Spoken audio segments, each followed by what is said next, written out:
Salut là-dedans, j'espère que tu vas bien, que tout se passe pour le mieux pour toi. Aujourd'hui, petite news et on va aller très vite sur Alex Pereira qui s'exprime pour la première fois après sa défaite face à Israël à Adesanya. Je pense que ça va être assez intéressant, on va aller assez vite comme je l'ai déjà dit. Donc frérot, installe-toi bien car nous sommes partis pour les petites news et actu, let's go. Alors, pour l'UFC 287, revanche pour Izzy qui a mis KO Alex Pereira pour la première fois, première victoire tout court pour celui-ci et première défaite pour Alex Pereira. Plein de gens diront et disent actuellement ouais mais bon voilà il l'a battu, il a eu un coup de chat etc. De toute façon pour l'instant dans les stats ça fait 3-1 pour Alex Pereira. Voilà, moi je m'en fous complètement de cet avis parce que, pourquoi je te le dis? Parce qu'on m'a posé la question sur Insta. Non les gars, moi je m'en fous, je compte pas les points. Ça, ils voient entre eux. Moi je vois simplement ce que les combats actuels. Et c'est tout, aucun point à compter. Bref, suite à ça, Alex Pereira s'est exprimé pour la première fois, comme j'ai dit, depuis sa défaite, en disant... Merde, j'ai mis où le truc? Alors...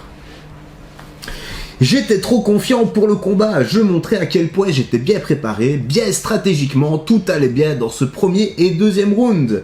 Il était meilleur que moi cette nuit-là. J'ai toujours parlé des combats que j'ai gagnés au kickboxing et j'étais meilleur que lui. Beaucoup de gens parlaient qu'Adesanya gagnait, je pourrais parler de la même chose maintenant, mais non, celui qui gagne est le meilleur. Quant à la bagarre, il sait que je lui faisais mal, il se donnait tout comme il le voulait jusqu'à ce que le chaos arrive. Maintenant là, apparemment on lui aurait posé la question à propos de la fête d'Israël Adesanya imitant son fils, oui, parce qu'en fait il y a eu un passage juste après le combat, juste après le chaos.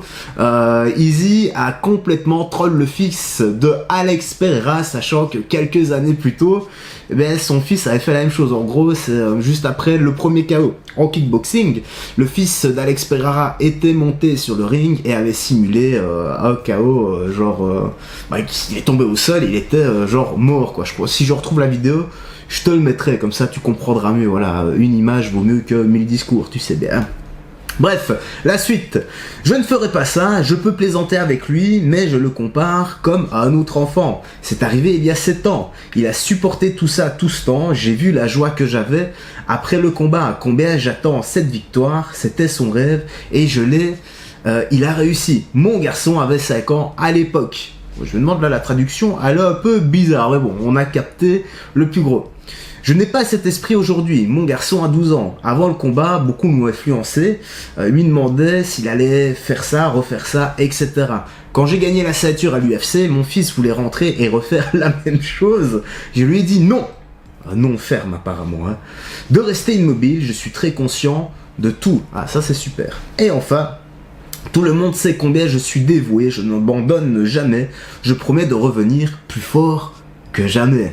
Franchement, ça fait vraiment du bien, quelqu'un de lucide. Voilà, on a perdu, mais c'est pas une finalité, c'est que le début de quelque chose. On repart au charbon afin de devenir meilleur que jamais, et pourquoi pas remettre la main sur le Saint Graal, la ceinture de l'UFC. Par contre, il y a une question que je me pose tout de même, tu n'as qu'à réagir dans l'espace commentaire vis-à-vis de ça. Si ça avait été Conor McGregor qui avait été troll, que se serait-il passé? Je sais bien, je sais bien. Et bien voilà frérot, Sorette, la petite news actu se termine ici, j'espère que tu as bien apprécié. N'hésite pas à réagir dans l'espace commentaire, dis-moi ce que tu penses de tout cela. Quant à moi, je n'ai rien d'autre à ajouter, prends bien soin de toi, des gens que tu aimes, et on se dit à demain ou après-demain pour de nouvelles news et actu. Salut et fais très attention à toi.